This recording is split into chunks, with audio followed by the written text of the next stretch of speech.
Good morning.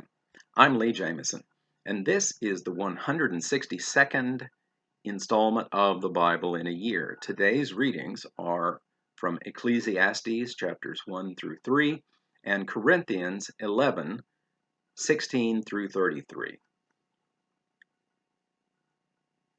Ecclesiastes 1.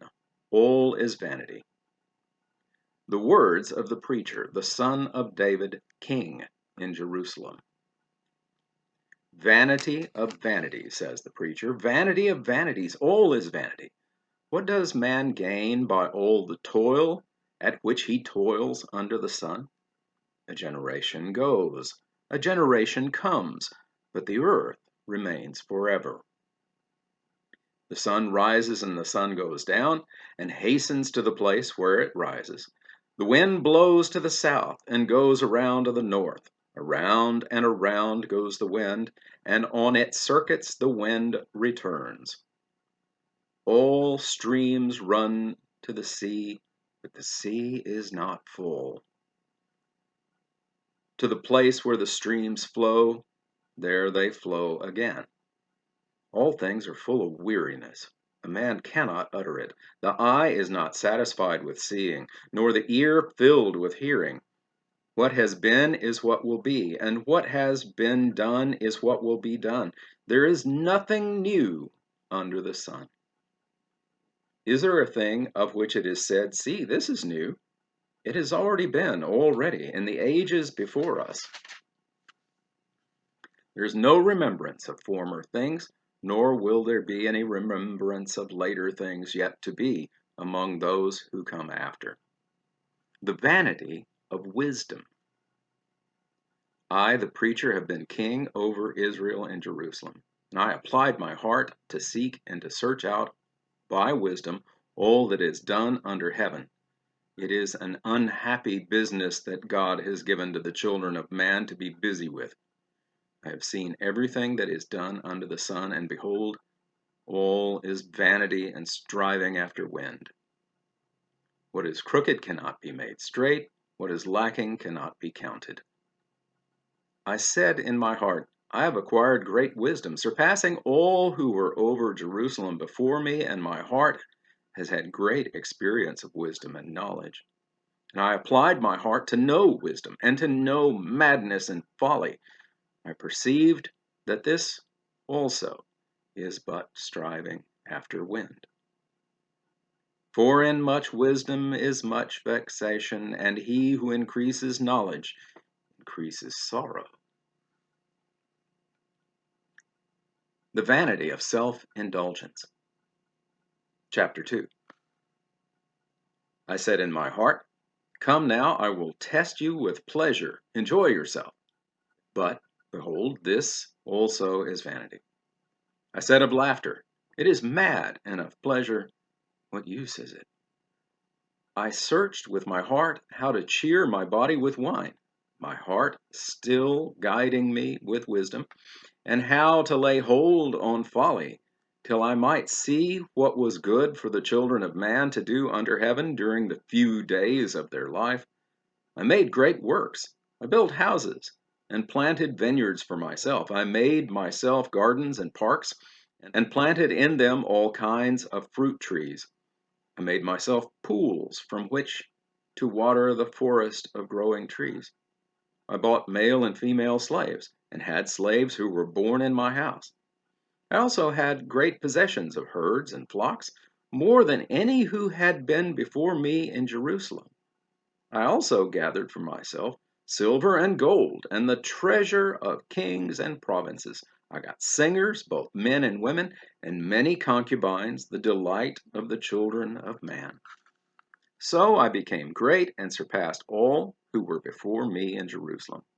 Also my wisdom remained with me, and whatever my eyes desired I did not keep from them. I kept my heart from no pleasure, for my heart found pleasure in all my toil, and this was my reward for all my toil. Then I considered all that my hands had done, and the toil I had expended in doing it, and behold, all was vanity and a striving after wind, and there was nothing to be gained. under the sun. The vanity of living wisely. So I turn to consider wisdom and madness and folly. For what can the man do who comes after the king? Only what has already been done. Then I saw that there is more gain in wisdom than in folly, as there is more gain in light than in darkness. The wise person has his eyes in his head, but the fool walks in darkness. And yet I perceived that the same event happens to all of them. Then I said in my heart, what happens to the fool will happen to me also. Why then have I been so very wise? And I said in my heart that this also is vanity. For of the wise, as of the fool, there is no enduring remembrance, seeing that in the days to come all will have been long forgotten. How the wise dies just like the fool. So I hated life, because what is done under the sun was grievous to me, for all is vanity and striving after wind. The vanity of toil. I hated all my toil in which I toil under the sun, seeing that I must leave it to the man who will come after me, and who knows whether he will be wise or a fool. Yet he will be master of all for which I toiled and used my wisdom under the sun. This also is vanity. So I turned about and gave my heart up to despair over all the toil of my labors under the sun, because sometimes a person who has toiled with wisdom and knowledge and skill must leave everything to be enjoyed by someone who did not toil for it. This also is vanity and a great evil. What has a man from all the toil and striving of heart with which he toils beneath the sun?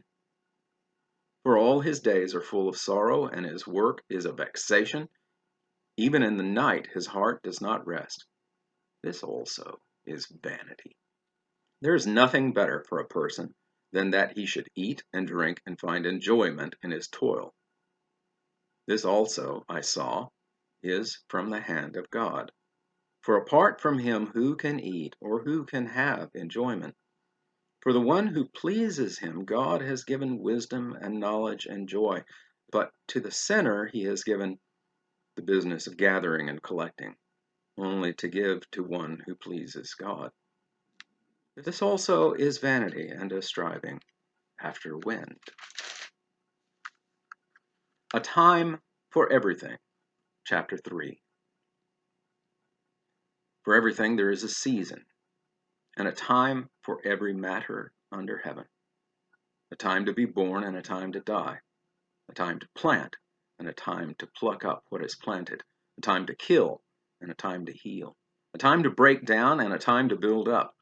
A time to weep and a time to laugh. A time to mourn and a time to dance. A time to cast away stones and a time to gather stones together. A time to embrace and a time to refrain from embracing. A time to seek and a time to lose. A time to keep and a time to cast away. A time to tear and a time to sow. A time to keep silence and a time to speak. A time to love and a time to hate. A time for war and a time for peace. The God-given task. What gain has the worker from his toil? I have seen the business that God has given to the children of man to be busy with. He has made everything beautiful in its time. Also, he has put eternity into man's heart, yet so that he cannot find out what God has done from the beginning to the end. I perceive that there is nothing better for them than to be joyful and to do good as long as they live, and that everyone should eat and drink and take pleasure in all his toil. This is God's gift to man. I perceive that whatever God does endures forever. Nothing can be added to it, nor anything taken from it. God has done it so that people fear before him. That which is already has been. That which is to be already has been. And God seeks what has been driven away. From dust to dust. Moreover, I saw under the sun that in the place of justice, even there was wickedness, and in the place of righteousness, even there was wickedness. I said in my heart, God will judge the righteous and the wicked, for there is a time for every matter and for every work.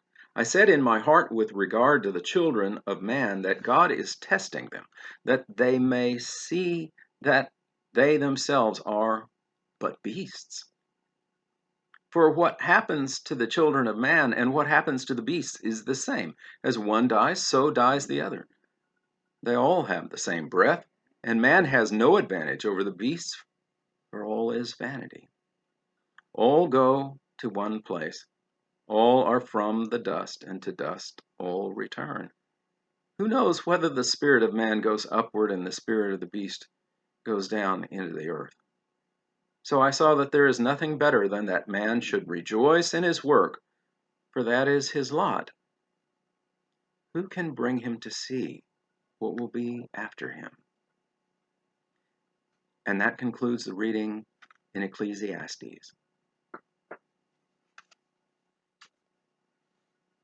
And now, 2 Corinthians chapter 11, verses 16 through 33. Paul's sufferings as an apostle. I repeat, let no one think me foolish. But even if you do, accept me as a fool, so that I too may boast a little. What I am saying with this boastful confidence, I say not with the Lord's authority, but as a fool. Since many boast according to the flesh, I too will boast. For you gladly bear with fools, being wise yourselves. For you bear it if someone makes slaves of you, or devours you, or takes advantage of you, or puts on airs, or strikes you in the face. To my shame, I must say, we were too weak for that.